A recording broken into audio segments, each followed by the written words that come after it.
Moi boas tardes a todas e todos. Iniciamos a sesión vespertina. Contamos neste caso con Luis Borracha Félix Santos.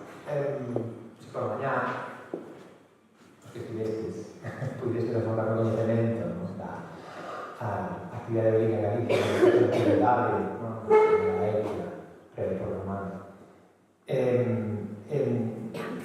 Neste tipo de actividade dentro do contexto de actividade en Galicia, agora volvamos a época moderna. Empezamos forte, en época moderna, como dicía Luis Borracha Félix Santos, que é un historiador, escritor, un investigador, que se graduou en filosofía na Universidade Central de Barcelona, que actualmente desenvolve, entre outras cousas, a parte de ser investigador e historiador, no ámbito docente no Instituto de Educación Secundaria de Francisco Aguilar de Betanzos, e que entre os máis de 200 artigos publicados, libros en revistas especializadas, periódicos, as diferentes e múltiples conferencias impartidas, interesounos sobre todo a parte de toda esta actividade, sobre todo por las publicaciones relativas a la expedición de Drake en Norris, la primera a Guerra da Sirena de 2002, la posterior a la contraarmada de 2011, porque somos conscientes de que hai moita información que pode dar lugar a novas interpretacións en relación con que foi esa expedición, como afectou o propio período, os acontecementos tanto da Armada Española como da Inglesa, e sobre todo no que afecta ao noroeste peninsular. Sen maior dilación, a palabra a Luis. Muchas gracias. Buenas tardes. Muchas gracias por estas cariñosas palabras. Pues vamos a entrar sin dilación a contar el hecho de armas probablemente más importante de la historia de Galicia, que es el ataque masivo de Drake y Norris en 1589, primero a La Coruña y después a Lisboa. Vamos a hacerlo muy deprisa porque hay tanto que contar que lo voy a contar muy brevemente, y después si hay unos minutos pues resolvemos dudas. Tenemos que ponernos un poco en antecedentes. Pues vamos allá. Felipe II e Isabel I de Inglaterra, a partir de la década de 1560, 1563-64, van a empezar a llevarse bastante mal, porque aunque Inglaterra y España habían sido aliados durante buena parte del siglo XVI, en este momento las cosas se van a trastornar, porque esta reina inglesa, incapaz de enfrentarse a España armada contra armada, lo que va a hacer es empezar a sufragar, autorizar y ser cómplice de ataques piráticos ingleses que empiezan ya en la década de los 60 y van increciendo durante más de 20 años. Estos ataques piráticos ingleses se producen en tiempos de paz, por eso se pueden llamar piráticos, aunque por otro lado son ataques subvencionados por la corona. Por lo tanto, no se puede decir que estas personas fuesen piratas, o en todo caso eran los piratas de la reina. Más bien, quien era pirata era la propia reina. Esto va a llevar a Felipe II a perder la paciencia, aunque era un monarca prudente, sí que lo fue, pero llega un momento en que no puede seguir tolerando estos ataques, porque no solo son estos ataques, sino que Inglaterra, a partir de 1585, es la retaguardia de los rebeldes flamencos. Felipe II, por herencia de su abuelo, había heredado Flandes, de hecho él era flamenco, era más guiri que español, Felipe II. Y los flamencos se rebelan contra su legítimo rey, y Felipe II echa mano a lo que tiene más cerca, que es el ejército español, para mantener su herencia, y así va a generarse el conflicto de Flandes. Inglaterra aprovecha este conflicto para, a partir de 1585, ya sin ningún disimulo, apoyar a los rebeldes holandeses con el envío de miles de soldados.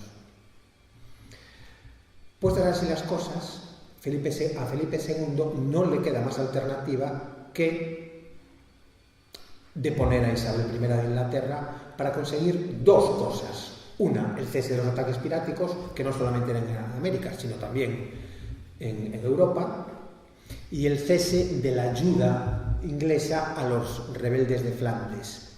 Aparte de esto, estaba ocurriendo otra cosa tremenda en Inglaterra, y es que, como sabemos, Enrique VIII se había separado de la Iglesia romana, entre otras cosas para poder divorciarse y hacer lo que le diese la gana con sus numerosas mujeres. Pero Enrique VIII, al separarse de la Iglesia católica, en realidad se separa contra la voluntad de la mayoría de los ingleses y comienza una persecución religiosa espantosa en la época de Enrique VIII, que va a llevar a la muerte a los grandes, a Tomás Moro, el autor de la Utopía, a John Fisher, uno de los cabezas visibles de la Iglesia en Inglaterra, y a tantos miles de católicos. Es muy llamativo que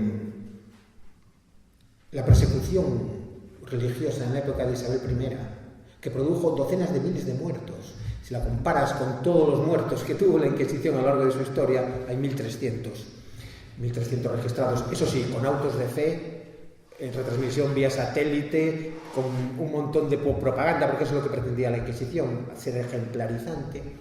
Pero en fin, Isabel I de Inglaterra mata más católicos, más de 20 veces más católicos que la Inquisición en toda su historia. Es curiosa la relación que hay entre la historia y la propaganda.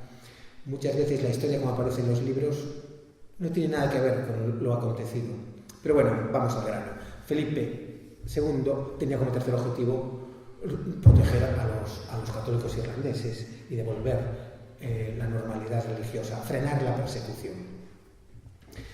Felipe manda la empresa de Inglaterra. La empresa de Inglaterra, según los libros de historia, la hundieron los elementos, pero no la hundieron los elementos. La empresa de Inglaterra, la Gran Armada, tenía 20 barcos de guerra, 20 galeones. De los 20 galeones vuelven 17, el 85%, se pierden 2 en un combate masivo con otros buques. Naufragan 28 barcos, casi todos de transporte en aguas de Escocia e Irlanda, y al final de los 137 barcos que participaron en la empresa de Inglaterra, llamada por Barclay a toro pasado invencible para maximizar el episodio y ridiculizarnos un poco, digo que esta gran flota, la empresa de Inglaterra, de los 137 barcos que tenía, vuelven a España 102. Y además vuelven los importantes a nivel bélico. Después los ingleses la propaganda inglesa va a crear el mito de la derrota del Invencible, pero eso no se produjo. De hecho,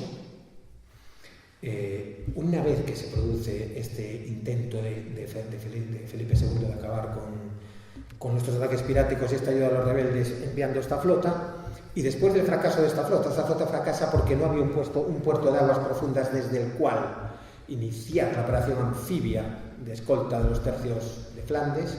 Pero bueno, la flota vuelve a España, y aunque hoy nosotros creemos que la flota se hundió, en la Inglaterra de la época no lo dudaron, la flota sabían que había vuelto a España, pero los barcos vuelven eran barcos de madera, toda la jarcia, el velamen, todo eso había que ponerlo nuevo.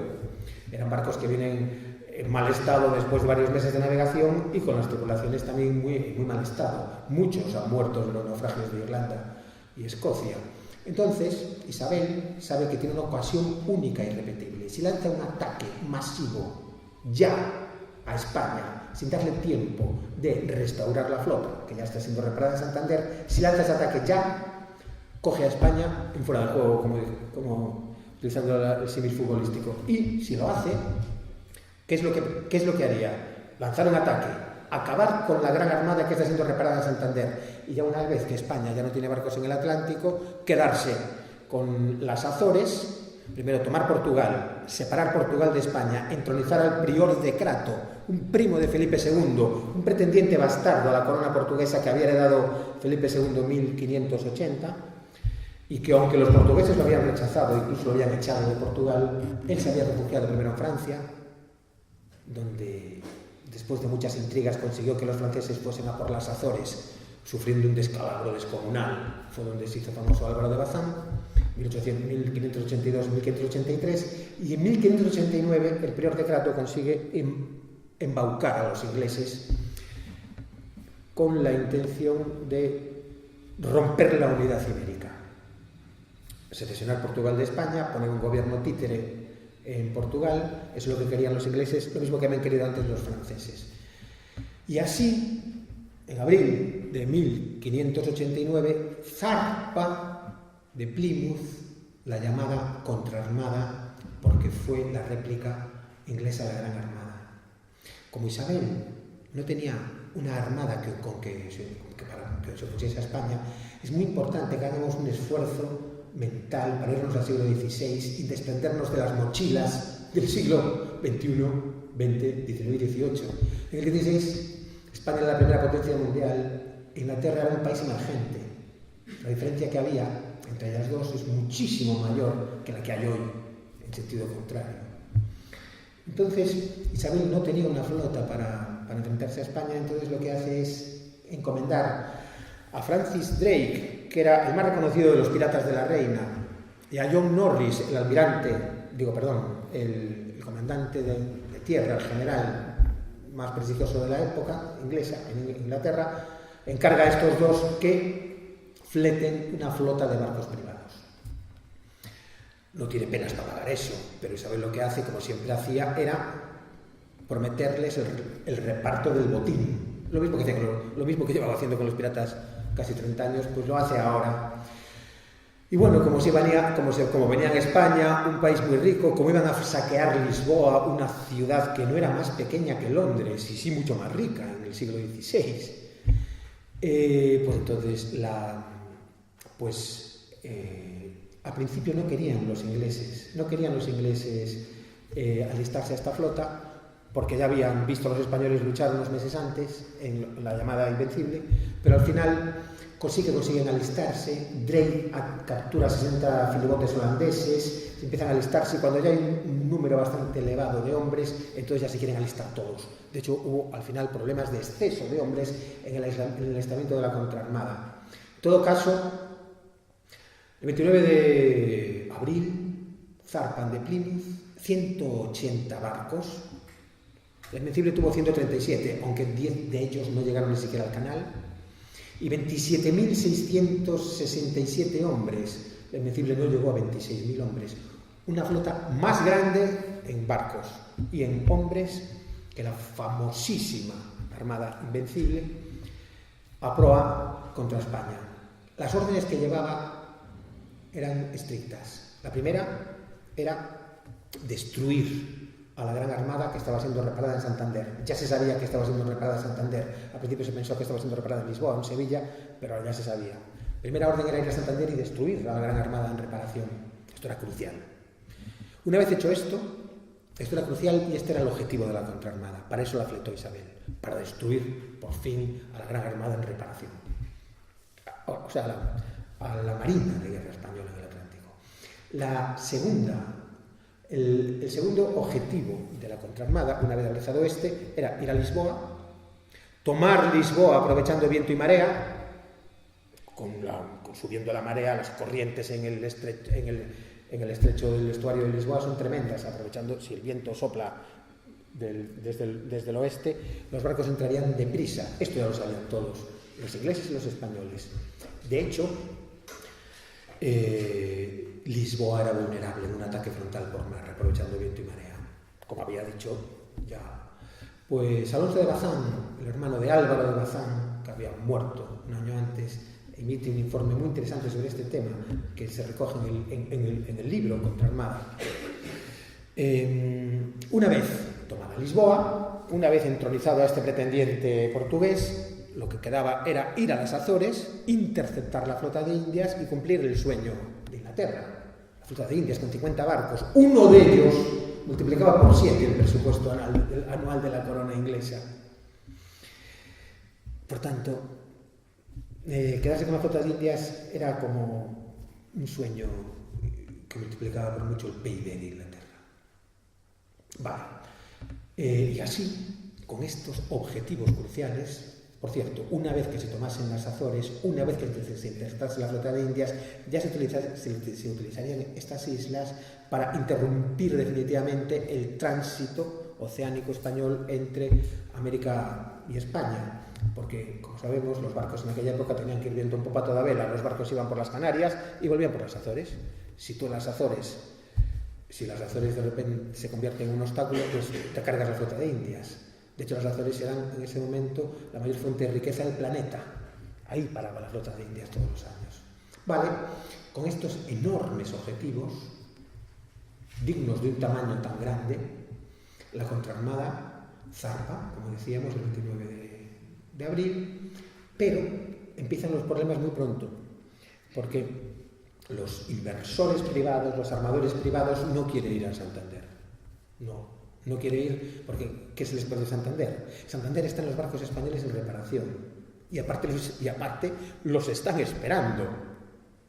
En el mejor de los casos lanzan un ataque frontal y consiguen destruir los barcos en reparación. Tendrían enormes pérdidas. ¿Y dónde está el botín? ¿Dónde está el botín en hundir barcos de guerra en reparación? Los armadores se niegan a ir a Santander. Ellos lo que quieren es ir a Lisboa a saquearla.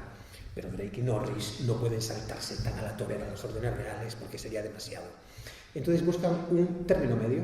El término medio es, pues mira, ni para ti ni para mí, vámonos a La Coruña.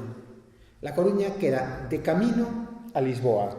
Es una ciudad pequeñita y está desprevenida.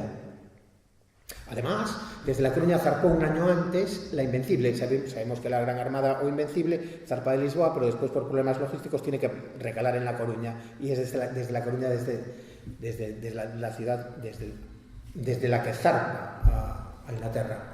Por lo tanto, ir a Coruña también era muy simbólico. Destruías la ciudad desde la cual había zarpado la Gran Armada. Y podías destruir algunos de los barcos que allí habían llegado, aunque eran muy pocos. Pero la clave del asunto era que el ataque a La Coruña fue una solución de compromiso entre los armadores privados y Drake y Norris. En todo caso, todo esto se hace a espaldas de la reina.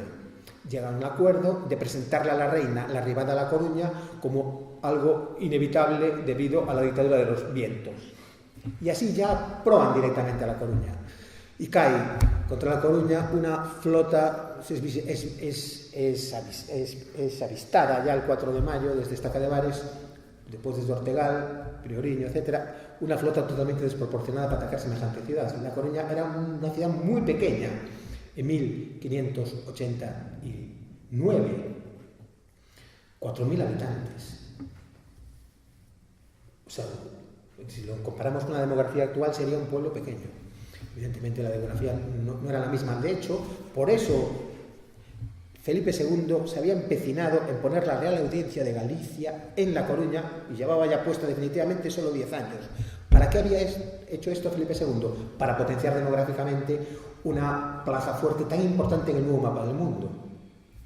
De hecho, todo se dirimía aquí. Quiero decir, durante siglos el Mediterráneo había sido el epicentro de los imperios, incluso del imperio aragonés o español, pero a partir de este momento, con el descubrimiento de América, se vuelca en el Atlántico. ¿Y dónde estaba la plaza fuerte, la gran plaza fuerte con la que Felipe II podría parar a las potencias emergentes del norte? Pues tenía que ser esta. Por eso Felipe II se empecinó en potenciarla. Y lo hizo muy bien, porque en realidad todos y cada uno de los habitantes, de los poquísimos habitantes de La Coruña, hicieron falta aquella primavera. En todo caso, la contraarmada, casi 28.000 hombres, se va contra una ciudad de 4.000 habitantes. O sea, una ciudad, la flota que cae multiplica por 7, por 8 la población total de La Coruña. Es como si cayera ahora una flota de 1,5 millones de personas. ¿Qué ocurrió? La Coruña no estaba totalmente desprevenida. El marqués de Cerralbo, gobernador de Galicia, sabía que podían caer sobre La Coruña. Y de hecho, durante el año escaso que transcurre entre la vuelta de la Armada Invencible y el ataque de Drake y Norris a La Coruña, la actividad en Galicia es completamente frenética. Sobre todo en las dos plazas fuertes que había en Galicia en este momento, que eran Bayona y La Coruña. En Bayona se reconstruyen las murallas, se acaban lienzos, y en La Coruña se construye a contrarreloj el castillo de San Antón. No está acabado cuando viene Drake, pero ya ha montado artillería en la plataforma artillera, ya está listo para ejercer de baluarte. Para la construcción a toda velocidad del castillo de San Antón se utilizan los galeotes de las galeras Diana y Princesa, dos de las galeras que habían participado en la Gran Armada y acaban en La Coruña. Por otro lado, Cerralbo le había pedido a Felipe II que toda la infantería que llegase, toda la infantería que viniese en los barcos de la Gran Armada que recalasen en Galicia, se quedase en Galicia para protegerla. Y efectivamente, la docena de barcos de la Gran Armada que llegaron a Galicia, pues se quedaron en Galicia y su guarnición se repartió. Sobre todo, insisto, entre Bayona y Coruña, pero también en Ferrol, en Betanzos. Aparte de esto, La Coruña era una ciudad de realengo, igual que Bayona, y al ser una ciudad de realengo, era una ciudad que era del rey. Al ser del rey, para el rey era importantísimo mantener esta propiedad porque desde estas ciudades de realengo es desde las que se emanaba la autoridad real e iba disminuyendo aquel antiguo feudalismo.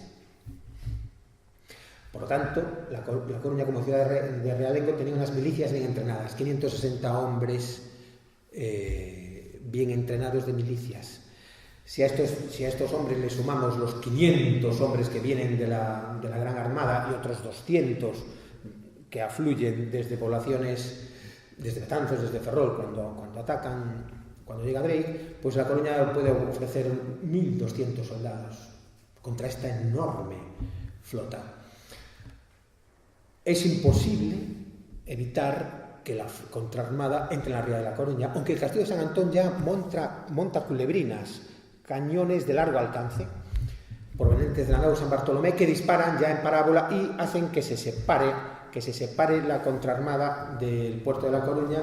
Tienen que desembarcar en Oza, ría más abierta, fuera del puerto, y ahí pues empiezan las primeras complicaciones para los ingleses, pero en todo caso su número es aplastante. Ya el 5 de mayo sitian La Coruña por tierra. La Coruña es una península y había un murete de 4 metros de altura en lo que hoy es la calle de Juana de Vega. O sea, en el istmo había un murete.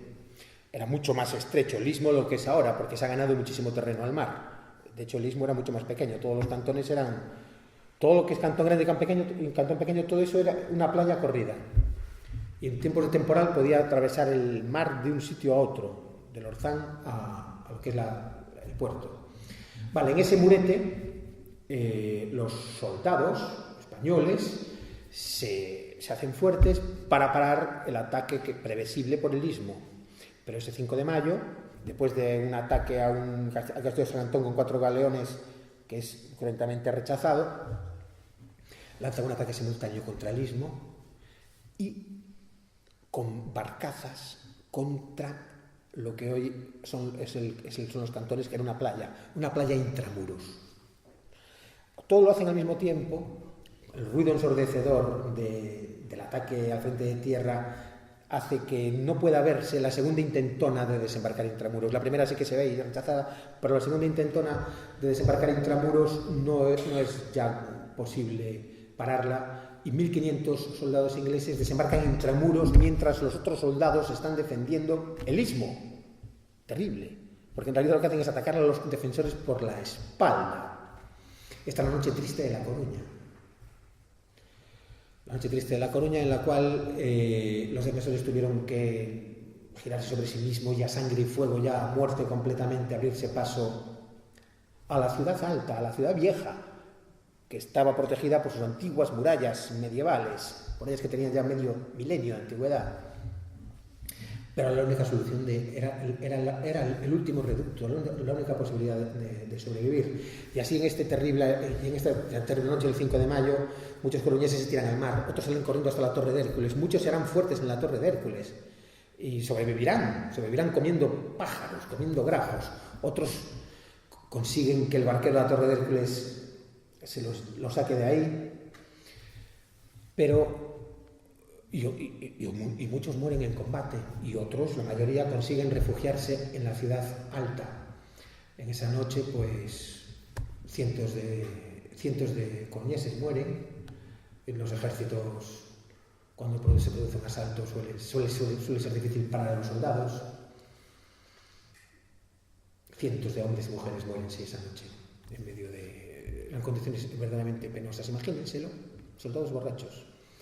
De hecho, se encuentran 25.000 hectolitros de vino reservados para armadas de refuerzo de la Gran Armada y para armadas posteriores, porque La Coruña en ese momento ya se ha convertido en una base de operaciones navales. O sea, 100 litros de vino por inglés. Se lo bebieron. Y además, vino malo, seguramente. Vino de La Coruña, vino bellaco, vino que ya no se bebían ni los coruñeses, en fin, horroroso.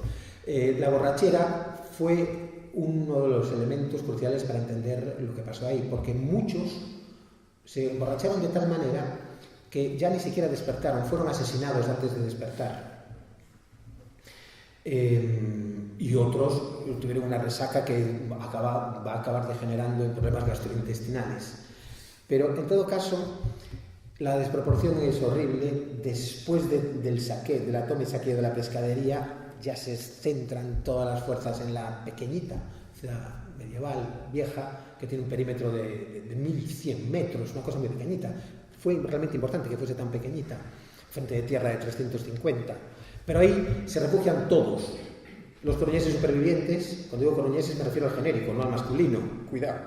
Los coruñeses supervivientes y las tropas profesionales supervivientes se refugian en la ciudad alta, y entonces ya el sargento mayor Luis de León, que el sargento mayor era uno de los que guiaban los tercios, más allá del maestre de campo, venía el sargento mayor. Quiero decir, había militares profesionales de gran categoría en La Coruña. Luis de León hace que la ciudad funcione como un tercio. Distribuye de un modo absolutamente minucioso todo lo que puede, todos los hombres disponibles por el perímetro defensivo de la ciudad alta. Las mujeres tienen un protagonismo extraordinario desde el primer minuto. Primero, las mujeres son la mitad de la población, en ese momento más de la mitad de la población ya, y cuando las cosas se ponen realmente malas, una mujer vale tanto como un hombre o más, en un caso de extremo peligro. De hecho, las mujeres en ese momento se encargan de varias cosas. Una de ellas es mantener toda la logística de la ciudad para que los hombres no tengan que abandonar la muralla ni un segundo. Pero no solamente eso. Los ingleses empiezan a hacer una mina subterránea para volar el frente de tierra de la ciudad alta con una explosión subterránea. Y las mujeres se encargan de desmontar casas intramuros, conseguir un acopio increíble de tierra y de piedras para apuntalar por el lado interior las murallas. Esto es un dato crucial para entender la supervivencia de La Coruña y el fracaso de esta gigantesca expedición. Y así, durante una semana, los ingleses lanzan varios ataques con escalas, con disparos a la muralla, y sobre todo van haciendo la mina. Por otro lado, han hecho una batería artillera en lo que fue un tiempo el convento de Santo Domingo, que estaba enfrente de lo que fue en su tiempo Puerta de Aires en La Coruña, y empiezan una batería convergente contra un punto de la muralla. Quieren abrir dos brechas, uno mediante el batir convergente de la artillería, y otra mediante la explosión del cubo minado, que es el cubo de la esquina norte de la muralla. Y las mujeres consiguen terraplenar las murallas de semejante manera que convierten unas murallas medievales de nada, como las del Burgo de Osma, murallas medievales, previas al advenimiento de la pólvora, de la artillería, las convierten en unos muros infranqueables anchísimos. Es un trabajo ininterrumpido 24 horas al día de las mujeres. Imagínenselas, cargando piedras. De los hombres están así. Llega el 24 de mayo de 1589. En términos militares, es el día más importante de la historia de Galicia. aunque hay días importantísimos, en la Guerra de la Independencia y otros, pero yo creo que es el más importante. Los ingleses se preparan para lanzar el ataque masivo y simultáneo. De la misma manera que en la Guerra de la Independencia los estudiantes compostelanos allí fueron a dar su vida en defensa de la patria, algo que debemos de recordar, que no se sabía y ahora se sabe, los estudiantes compostelanos en 1589 se fueron todos a La Coruña a morir en defensa de su patria.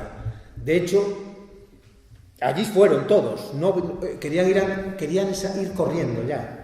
Tuvieron que pararlos un poco, intentar armarlos, porque en realidad afluyó gente de toda Galicia a defender La Coruña. El problema es que estaba sitiada La Coruña, no había forma de que los refuerzos entrasen en la ciudad. Entonces todas estas tropas de socorro gallegas van a formar parte de eso, de las tropas de socorro, que van a jugar un papel muy importante en lo que se refiere a mantener a los ingleses muy incómodos en el cerco.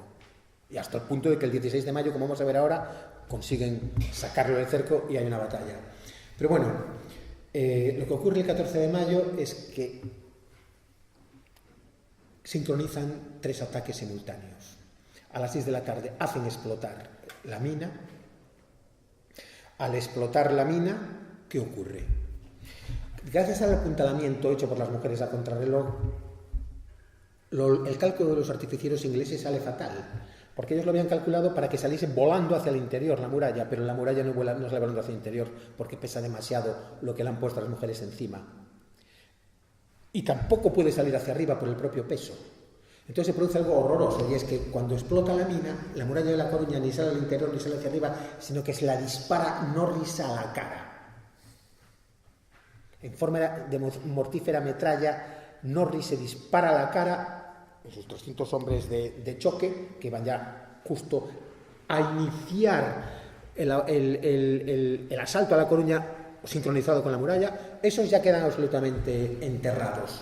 Esos y otros cientos de artificieros.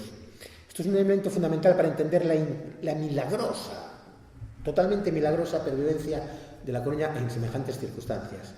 De hecho, una vez que acaban de caer los cascotes y se derrumba hacia afuera el cubo minado, o sea, la estructura semicircular de aquellas murallas medievales, se produce una escaramuza muy sangrienta, protagonizada por Troncoso y soldados escogidos, profesionales, alatristes españoles, justo en ese momento, y después de una escaramuza horrorosa se consigue detener la ofensiva inglesa sobre el cubo minado. Ha habido un desgaste terrible, muchos cientos, más de 600 ingleses se quedan ahí intentándolo, y las mujeres vienen con todo lo que han encontrado en las casas, vienen con camas, con armarios, con vigas de travesaños de las camas, vienen con todo lo que hay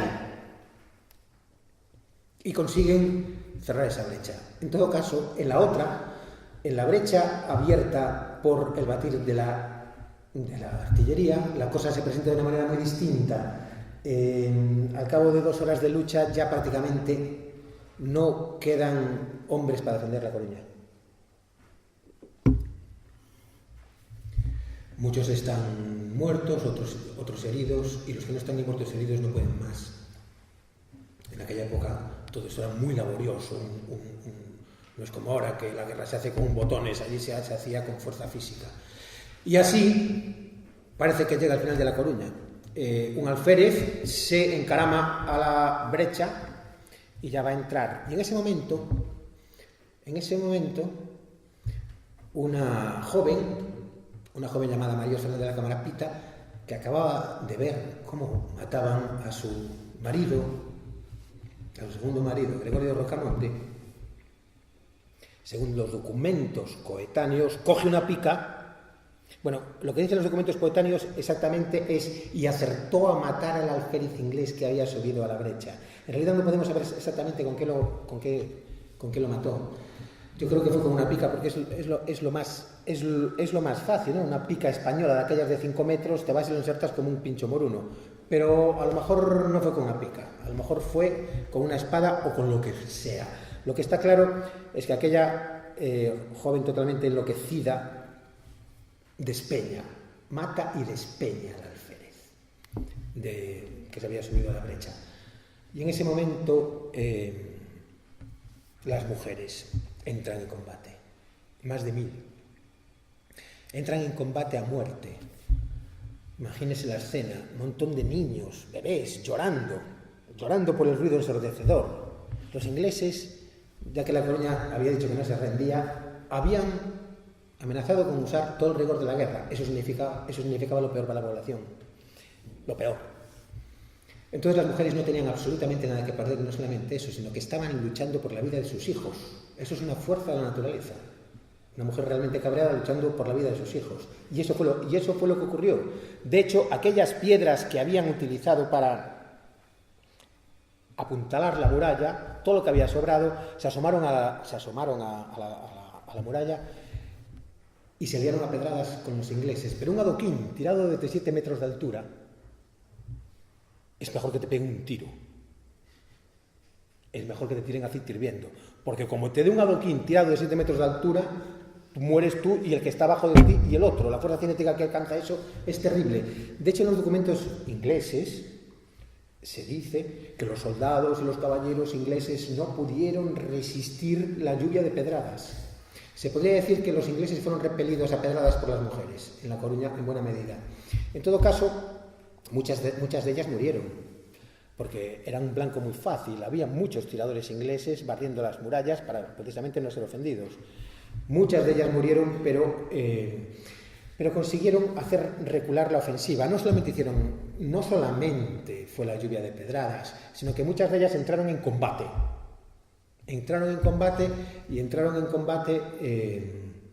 Armadas, con cascos, con morriones, con picas de sus maridos que acababan de morir. Así, Norris decide, después de este desgaste descomunal de su ejército, que no había sido reclutado para eso, decide interrumpir el ataque. Aparte de este ataque simultáneo a estas dos brechas, hay un ataque simultáneo al mismo tiempo al castillo de San Antón con 40 barcazas, algunas de ellas dotadas de artillería. Y aquí también hubo una enorme carnicería porque el castillo de San Antón estaba bien armado y porque además la fortaleza vieja, lo que hoy es el jardín de San Carlos, le ayudó con la artillería que allá había montada y con la fusilería y mosquetería, de tal manera que se tiñe la bahía de La Coruña de sangre, pero no consiguen tomar el castillo de San Antón. ¿Qué ocurre aquí? Que acaba el 14 de mayo y los ingleses no han conseguido tomar La Coruña. Al no haberlo conseguido, no tienen el puerto de La Coruña. Al no tener el puerto de La Coruña, ¿cómo hacen el reembarque?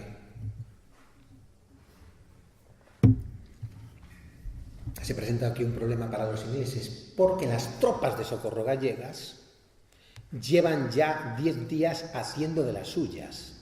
Y cada día salen en destacamentos desde el puente del Burgo, se internan varios kilómetros en territorio inglés y se dedican a hacer escabechinas. Por tanto, Norris sabe que el día del desembarco, como ataquen los gallegos, justo cuando la mitad del ejército esté en los barcos, la mitad esté todavía sin desembarcar, es un momento muy peligroso para un ejército. Si en ese momento atacan los gallegos, que ya habían dado muestras de su ferocidad, puede ser muy peligroso para la contraarmada. Por eso Norris tiene que echar a los gallegos de allí. Y el 16 de mayo presenta un combate muy desfavorable en el puente del Burgo. El puente del Burgo es un puente de 100 metros de largo, pero solo 3 de ancho. Todavía podemos verlo hoy, aunque 2 siglos después Sir John Moore lo voló para parar a los franceses, después ha sido reconstruido. En fin, tomar ese puente cuando en el lado de enfrente están totalmente atrincheradas las tropas y hay cientos de tiradores que van a tirar, que van a tirar en fuego convergente contra los que se vayan por el puente, pues es un difícil expediente. Primera oleada inglesa fue horrorosamente repelida. La segunda oleada, que fue todavía mucho más fuerte, volvió a ser repelida y ahí sí que hubo un tremendo desgaste. Y ya en la tercera oleada fueron ya los mejores, fue el hermano de Norris, fueron los caballeros con sus armaduras, fue todo lo que tenía Inglaterra. Y después de una encarnizada contienda consiguen desalojar a los gallegos del puente, pero después de haber sufrido una enorme desgaste.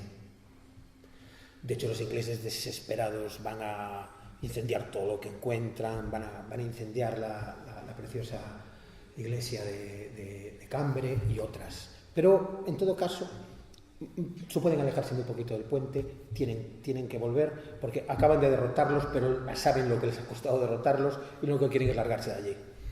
De hecho, se largan, intentan 2 días de ataques incendiarios contra La Coruña en bajamar, con palos, con alquitrán. Eran especialistas en estos temas incendiarios los ingleses, porque llevaban 20 años pues incendiando ciudades españolas o amenazando con incendiarlas para cobrarse el derecho de quema, pero no lo consiguen porque todo el mundo está muy atento. Zarpan de La Coruña después de haber cosechado una absolutamente inesperada derrota. Aparte, han perdido entre muertos y heridos 4.000 hombres. Y sobre todo, han sido repelidos de una ciudad microscópica. Verdaderamente, los ejércitos que habían allí formaban parte de la mejor infantería del mundo. La ciudad estaba preparada, pero aún así la contraarmada, habiendo sido repelida por La Coruña, pues se ha llevado un palo no solamente militar, sino también moral. De hecho, ya no se atreven a atacar Lisboa frontalmente. No se atreven porque en Peniche Drake y Norris discuten. Drake dice, la atacamos como estaba previsto. Norris dice, no, voy a bajar el ejército a tierra, me voy a Lisboa desde Peniche, me voy desde Peniche a Lisboa andando y que los portugueses se sumen a las tropas de liberación. No se atreve. Y Norris desembarca en Peniche 12.000 hombres, los que había. Drake se queda con otros en los barcos y empiezan, y eso es un error catastrófico, dividir las fuerzas. Y además, en Lisboa no hay 500 soldados viejos de infantería española, hay 5.000. El resultado ya lo pueden ustedes deducir. El avance de las tropas de Norris desde Peniche a Lisboa fue algo absolutamente costosísimo. Los españoles lo que hicieron fue, por un lado, táctica de tierra quemada, no encontraron nada para abastecerse. Por otro lado, no les hizo mucha falta hacer esta táctica porque los portugueses huían espantados de los ingleses. Creyeron los ingleses que los portugueses iban a sumarse a ellos, pero ni de broma. Tenían una fama ya de piratas increíble y aparte eran herejes. Pero bueno, los españoles hacen esta táctica de tierra quemada. Otra táctica de interrumpir completamente las comunicaciones entre Drake y Norris, porque Drake se fondea en Cascais a la salida del estuario de Lisboa en espera de noticias y lo someten a un constante desgaste hasta que el 1 de junio llegan cerca de Lisboa ya, y entonces los españoles deciden hacer una encamisada. Las encamisadas eran tan terroríficas en aquella época que existía una palabra en inglés, para referirse a estas operaciones comando nocturnas del ejército español. Yo he visto un documento en inglés que le llaman camisado, también otros le llaman bravado, pero en inglés del siglo XVI. Igual que hoy la palabra guerrilla también está en inglés, aunque es una palabra española. Pues sufren una encamisada horrible el 5 de junio. En la película La Triste, si la han visto, empieza con una mini encamisada. La película La Triste empieza con una mini encamisada, en la cual es un ataque nocturno en el cual los soldados españoles se ponían camisas encima de los petos para no matarse entre ellos y lanzaban ataques sorpresivos, degollinas masivas. Primero empezaba con una degollina masiva y después ya podían empezar a funcionar las armas de fuego, y si había cañones los clavaban En aquella época clavar un cañón era una faena. Los cañones tienen un agujero por donde disparaba, pero si tú con un clavo clavas el cañón, lo dejas inútil y no es tan fácil quitarle ahí un clavo. En fin, sufre el 1 de junio una encamisada. Llegan los españoles y gritan: ¡Viva Don Antonio! ¡Viva Don Antonio! Los ingleses creen que son portugueses que por fin vienen de refuerzos. ¡Viva Don Antonio! ¡Ah, Don Antonio! Y cuando se dan cuenta, hay cientos de ingleses degollados, después entran las armas de fuego, en fin, un follón, una encamisada. Cuando se retiran los españoles, cuando despierta el ejército inglés y se pone en marcha, los españoles ya se han ido. Son estas... Vale. Pero el 3 de junio, todas estas cosas que les estoy contando no las saben los ingleses. Se acaba de publicar el libro en Inglaterra este año, pero no las sabían hasta ahora. Bueno, los ingleses ni casi los españoles. Todo esto es fruto de un trabajo de investigación documental de muchos años. De hecho, las victorias españolas no las conoce nadie, a no ser que algún español se haya encargado de investigarlas, precisamente porque la historia en este sentido es casi una propaganda de guerra cristalizada. Pero bueno, en todo caso, el 3 de junio, 1.100 soldados escogidos en pleno mediodía atacan el campamento inglés de Norris por 3 puntos. Al mismo tiempo también hacen otros ataques desde las murallas. En fin, el regimiento del coronel Brett es aniquilado, muere Brett junto con sus capitanes. Los ingleses cambian a partir del 3 de junio de objetivos. Ya no quieren tomar Lisboa, sino quieren salir con vida. De ahí tampoco lo van a conseguir. El 4 de junio, después de enterrar muertos, se escapan disimuladamente esa noche de Lisboa, dejando las hogueras encendidas para disimular. Pero son sorprendidos por los espías españoles. Las galeras desde el puerto los disparan. Ellos tienen que retirarse del mar en su retirada desesperada hacia Cascais, intentando llegar a la flota donde está Drake para huir de los españoles. Es en ese momento en el que Sancho Bravo de Arce, con su compañía de arcabuceros a caballo, ataca a estos ingleses en huida, y se hace con 2 banderas ganadas en combate el 5 de junio de 1589, que encontré, creí que no existirían, pero los encontré un libro del siglo XIX hablaba de que habían existido, de que habían estado expuestas en la capilla que los Arce tenían en la catedral de Sigüenza, Guadalajara.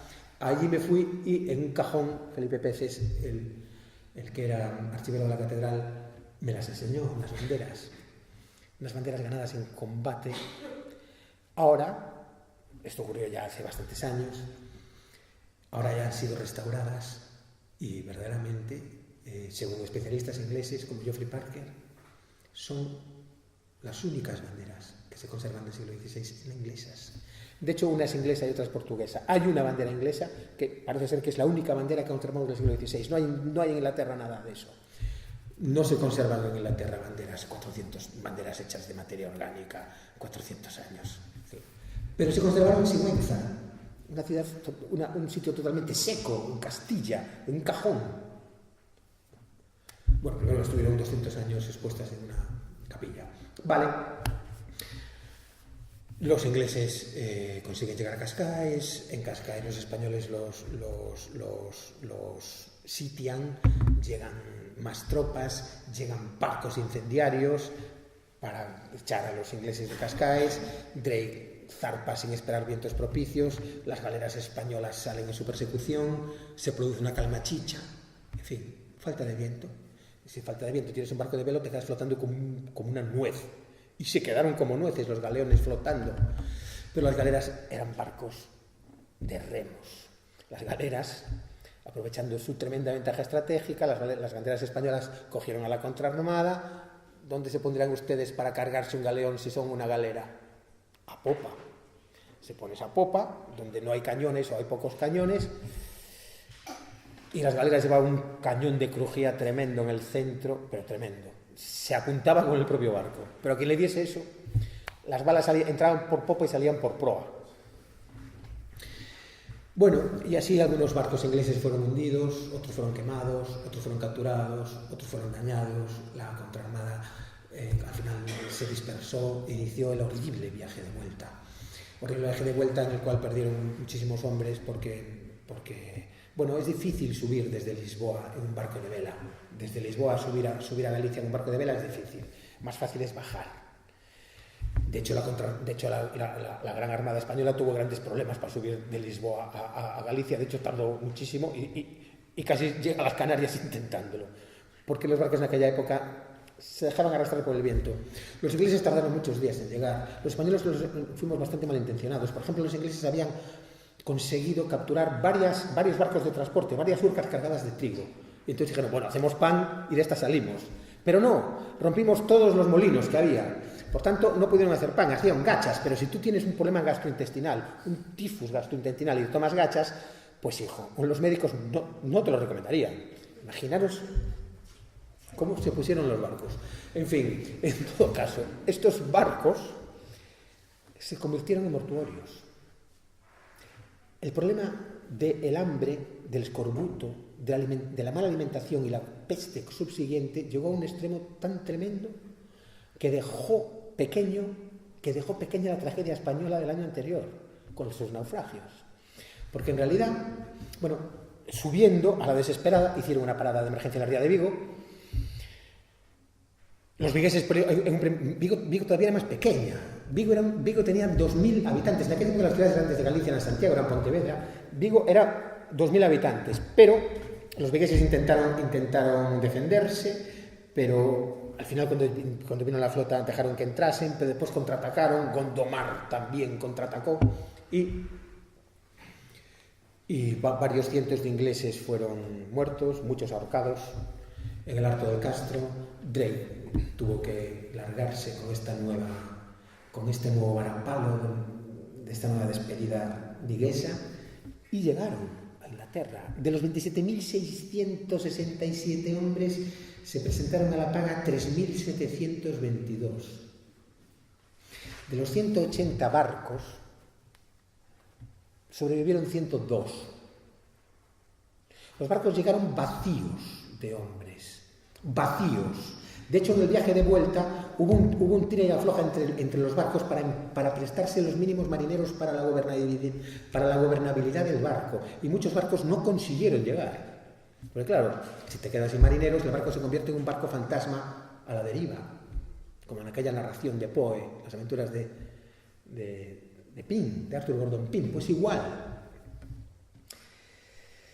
Además de esto, cuando los barcos desembarcan en Plymouth, los apestados sin ningún control saltan a tierra. En Plymouth en las primeras 2 semanas mueren 400 personas del contagio. Es un tifus exantemático tremendamente contagioso.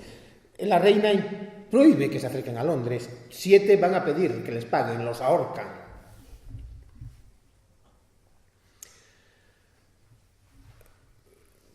¿Qué ocurre al final, para acabar? Lo que ocurre al final es que ni Drake ni Norris se atreven a ir a Londres, sino que lo que hacen es enviar a sus amigos a intentar engañar a la reina, y otros escriben panfletos maravillosos construyendo una narración literaria para sustituir lo que realmente pasó. Estos fragmentos, estos libelos, estos panfletos son la principal fuente, han sido hasta ahora la principal fuente de información para reconstruir el destino de la contraarmada. Es por eso por lo que ni los profesores de historia la conocen. Entre eso y otras muchas cosas. Lo que quiero decir es que el trabajo de enterramiento, por decirlo así, propagandístico, de la contraarmada se produce al llegar. En agosto ya están editados los principales panfletos, en inglés para el consumo interno y en latín para la opinión pública europea.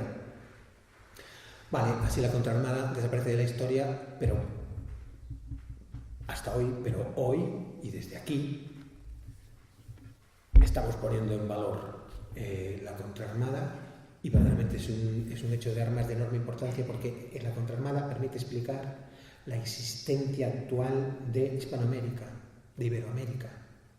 Si ese año consigue sus objetivos la contraarmada, Pues en Brasil no se hablaría portugués, galaico-portugués, se hablaría inglés.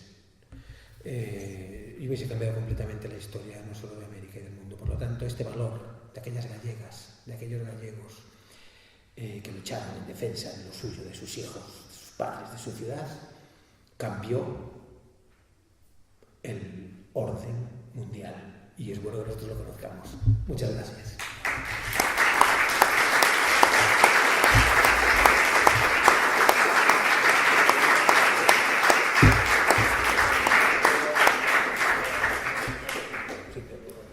Entrevista. Sí, no digo efectivamente, ahora vamos a hablar del preguntas, de la parte de estas grupos. Maravilloso. A mí me sorprendió, porque pero si se supone que iban a atacar Lisboa, ¿por qué esperaban que los portugueses se les uniesen? Hombre, Felipe II, que era hijo de Isabel de Portugal y nieto de Don Manuel, había heredado Portugal en 1580, pero en esa herencia portuguesa no estuvo exenta de debates. Y al final Felipe II, para hacer efectiva su herencia, en 1580 entra militarmente también en Lisboa. Algunos seguidores de don Antonio ofrecieron alguna resistencia, pero vamos, fue un conato de resistencia, no hubo resistencia. Pero muchos portugueses sintieron que Felipe II heredarse Portugal era el fin de la independencia de Portugal, y muchos portugueses se sintieron inquietos por eso. Y en ese sentido, el prior de Crato o los ingleses se pensaron que los portugueses iban a sumarse a este ejército para intentar volver a separarse de España. Pero en realidad los portugueses no estaban por la labor en absoluto. De hecho, las clases altas estaban más bien a favor de la unión peninsular. Pero las clases bajas tampoco. Luego, evidentemente Portugal después se separa de España en 1640 y tal, pero tiene también mucho que ver con lo mal que lo hizo Felipe IV, seguramente. Si Felipe II hubiese puesto la capital en Lisboa, lo pensó, estuvo 2 años viviendo en Lisboa y estuvo a punto de ponerla, seguramente la unidad ibérica no se hubiese roto. Y si no se hubiese roto, hubiésemos ido ganando todos. Desde luego, porque la unión hace la fuerza. Pero bueno, en resumidas cuentas, los portugueses no estaban tanto por la labor de unirse a los ingleses, y esa idea de la unión hispánica estaba ahí. De hecho, Camões dice, ¿por qué los españoles llaman españoles si los españoles somos todos? Claro, los españoles somos todos somos hispánicos. Hispania es una provincia romana que incluye Lusitania. Quiero decir, no estaba tan claro que los portugueses quisiesen separarse de España, y mucho menos de manos de los ingleses.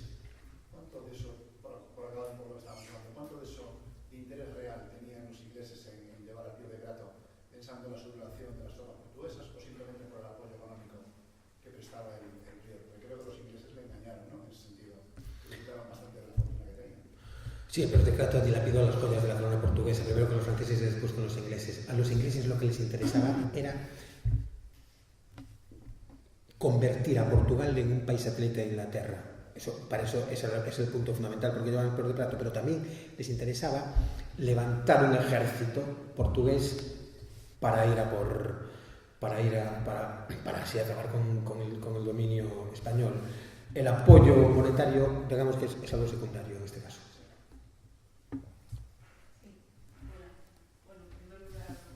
No por el contenido, sino por la pasión también, porque estábamos ahí mirando cómo se... Si te pones a investigar eso, acabas llorando como una magdalena, es imposible evitarlo. Pues mi más sincera enhorabuena, porque transmite cómo lo ha vivido. Yo tengo 2 preguntas. La primera viene, aparte de las lecturas juveniles, que también me tiran más que hablan, bueno, yo recuerdo haber leído algún libro que era sobre la piratería, pero en el Caribe. Entonces ahí ya hacía una distinción entre corsarios, piratas, bucaneros, y entonces no es que vaya a ser mejor un corsario, pero por lo menos tenía esa patente que decía que lo hacía por el bien de su país. Entonces a mí me queda la duda, yo siempre he oído que Drake pues era más bien un corsario. Pero bueno, esa es una pregunta, si era corsario o si era pirata y punto. Y la segunda es la siguiente. Para que tenga éxito esa campaña de encubrimiento, pues no sé, me parece sorprendente, porque si había detrás un sponsor que perdió la pasta, perdió el barco y habría tantos sponsors, automático y telepático que todos se callaban la boca y eso de algún modo no se supiera, ¿no? Es como cuando uno está fardando, pero por detrás hay otro en la misma taberna que dice, pues mentira, esto yo lo sé. Entonces, son esas dos preguntas, corsario, pirata, y cómo es que tuvo éxito esa campaña de encubrimiento, digamos. En lo que se refiere a Drake, pirata o corsario, lo trato con detenimiento en el libro. Y aparte es un debate que ya se ha producido más veces. Los corsarios, el corsarismo es una manera de hacer la guerra muy interesante, porque tú lo que haces es patente de corso a los corsos y ellos y no tienes que sufragarlos, sino que ellos mismos hacen daño al enemigo y tú no te gastas un duro. Es muy bueno. Pero claro, los corsarios actúan en tiempos de guerra. Los corsarios no actúan en tiempos de paz. Drake, ¿qué fue? Por un lado, él actuaba bajo el auspicio, la supervisión de la reina, el permiso de la reina. En ese sentido sería un corsario. Pero en tiempos de paz, en ese sentido sería un pirata. ¿Cómo resolvemos esto? Yo diría que Drake fue un pirata, pero el pirata de la reina. Curiosamente, Kelsey tiene un libro sobre Drake, lo mejor que se ha escrito sobre Drake, que se titula así. Se titula Drake, el pirata de la reina. En realidad Drake no era el pirata era su reina, porque Drake sí que actuaba para beneficio de su país, de su país. El reparto del botín era espectacular, ¿no? Quiero decir, de la misma manera que en España había que dar cuenta hasta del último maravedí, en Inglaterra era al contrario, no era un monopolio económico. Entonces, por lo tanto, Drake es un pirata, el pirata de la reina. Con relación al otro, es interesante cómo consiguieron hacer esto. Norris, cuando llega a Plymouth, no se atreve a ir a Londres, pero le escribe una carta extraordinaria a Walsingham, el secretario de la reina, diciéndole, mira, para decirlo muy rápido, dice, nos han ganado, están haciendo hogueras y fiestas en toda la cristiandad, por favor, no encontremos faltas en nuestras acciones. No encontremos faltas en nuestras acciones porque si no, no somos dignos de ellas. Lo que dice Norris es, por favor, ocultemos esto. Norris es muy inteligente porque le viene de perillas ocultar esto, porque él es el máximo responsable, pero lo entendieron muy bien, en eso son muy listos.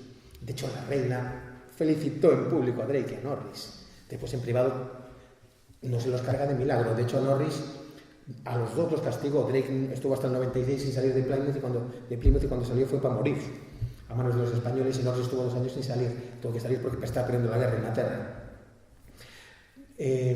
Entonces, lo que se puso en marcha fue todo el mecanismo gubernamental inglés, toda la corona inglesa. De hecho, los panfletos que se editan en Londres en agosto son brillantes. El panfleto de Winfield, A True Discourse de Winfield, es tremendo. Y a mí lo que más me sorprende, está bien escrito, está bien impreso y sobre todo, es en agosto.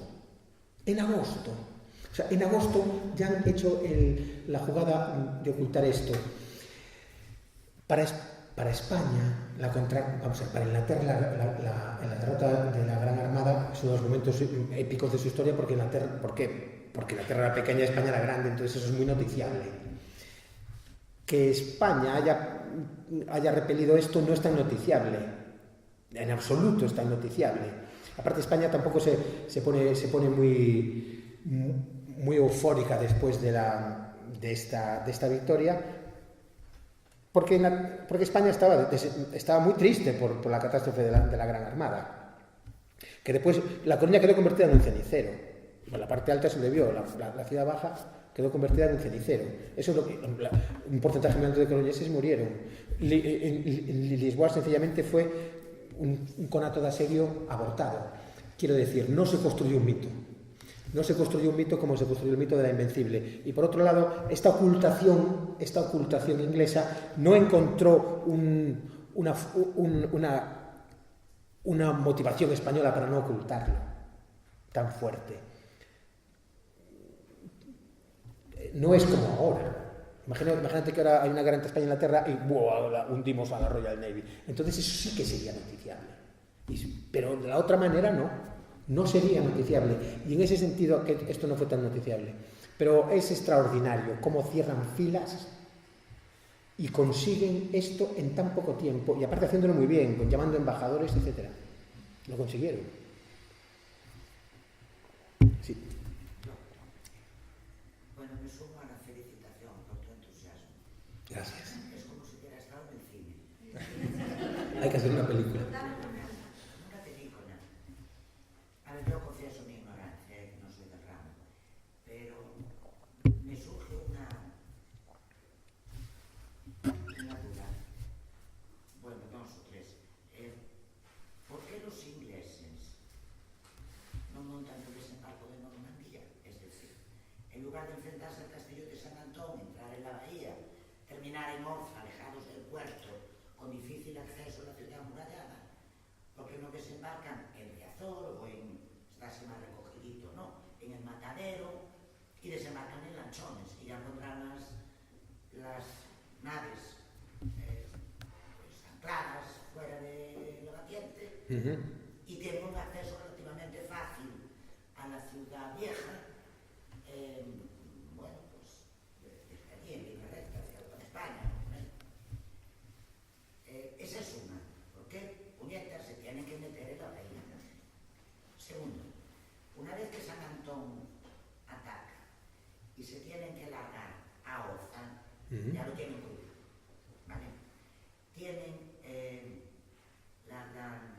la victoria del muro del Istmo, pero luego se encuentra con una ciudad bien amurallada, o bastante bien amurallada, para ser maldeíta, con ejército profesional, que seguro que lo cheiraron enseguida, porque ellos también eran profesionales y buenos.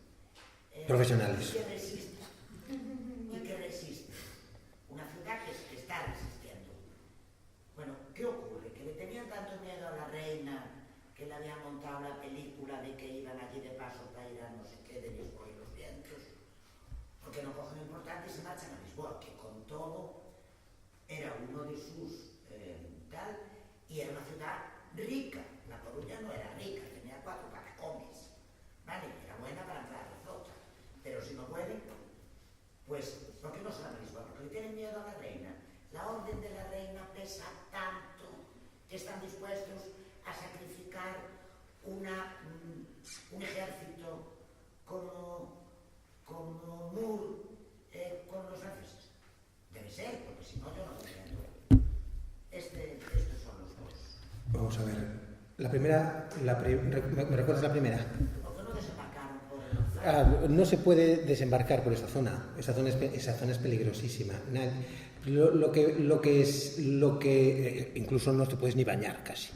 Pero en todo caso, el problema no era esa zona. Nadie pensó que iban a desembarcar por esa zona, pero sí que se pensó que se podía desembarcar en la zona de San Diego.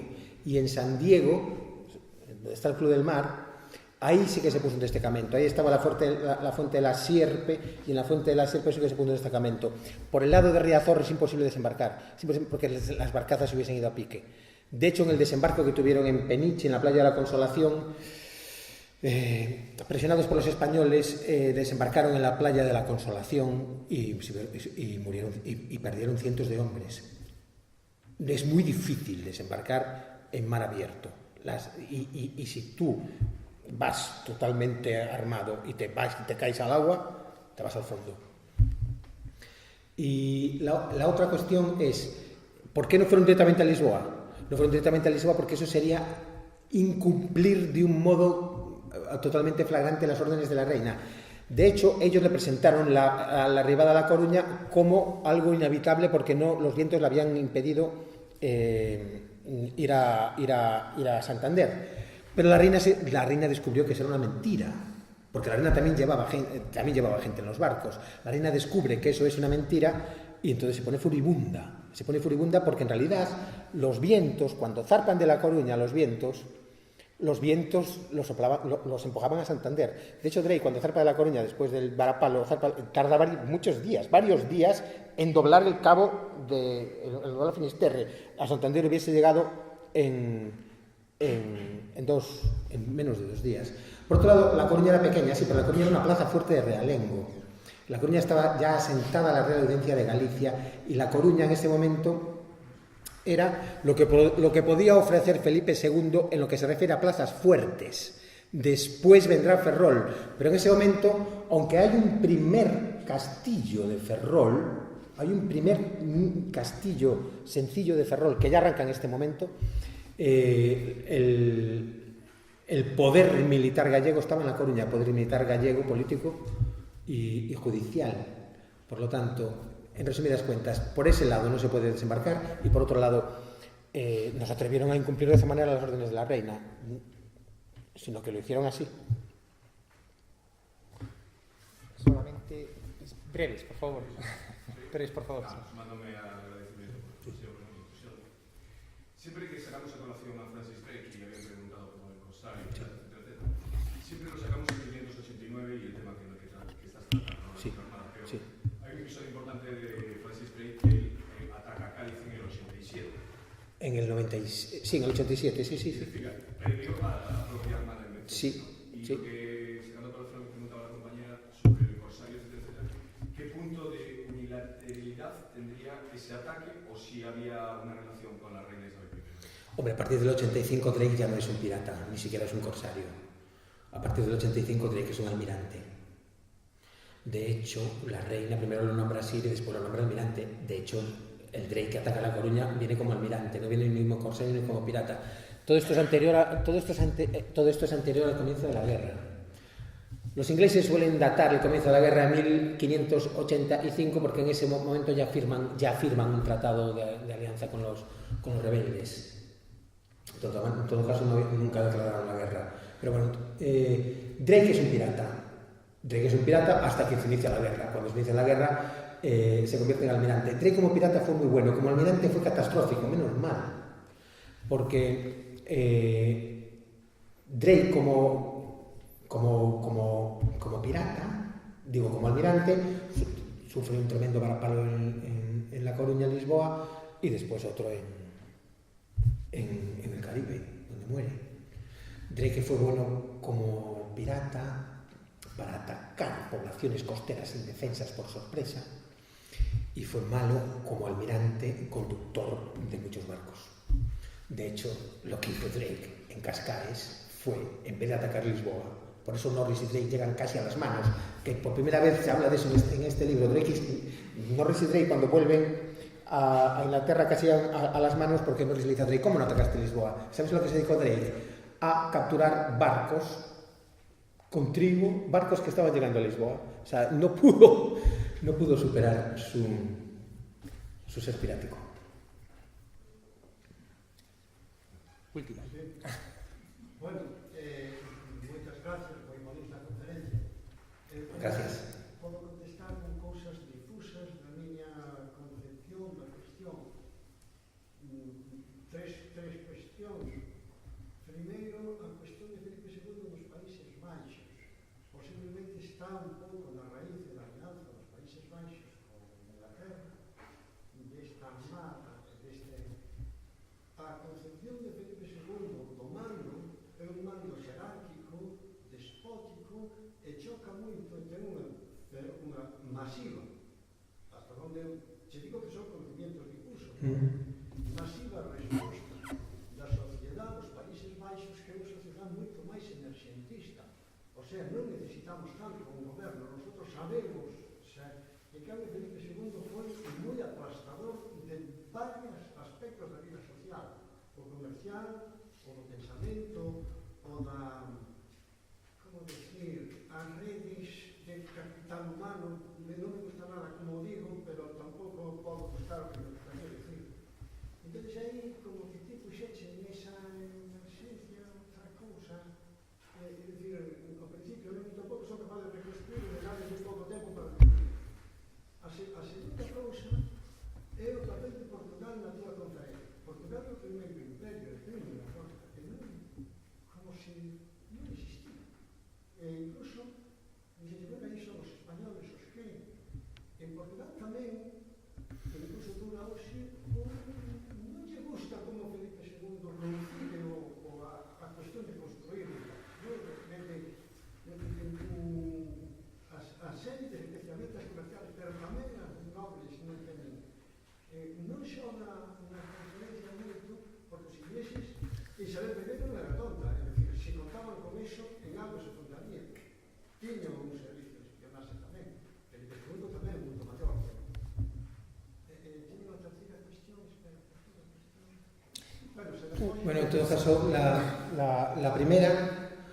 Felipe II es un monarca del siglo XVI.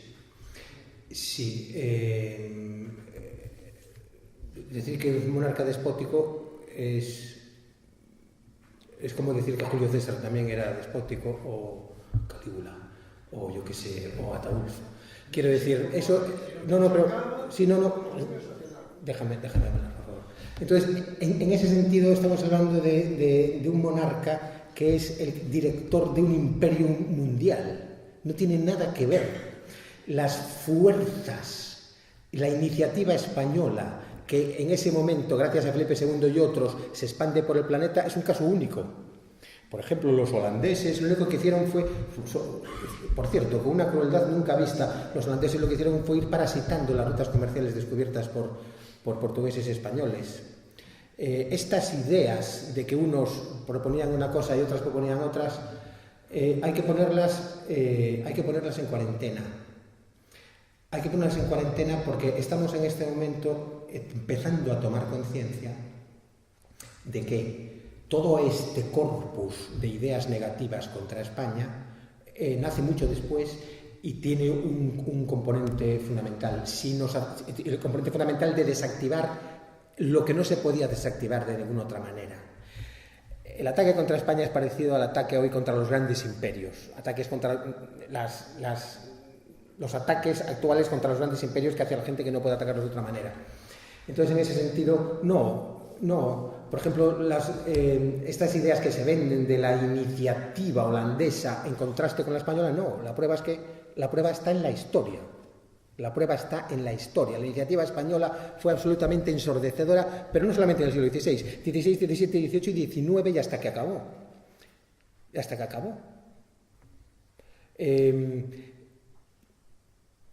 Es muy importante entender que si no hubiese existido el imperio. Por otro lado, hablar de Portugal, claro que habría que hablar de Portugal.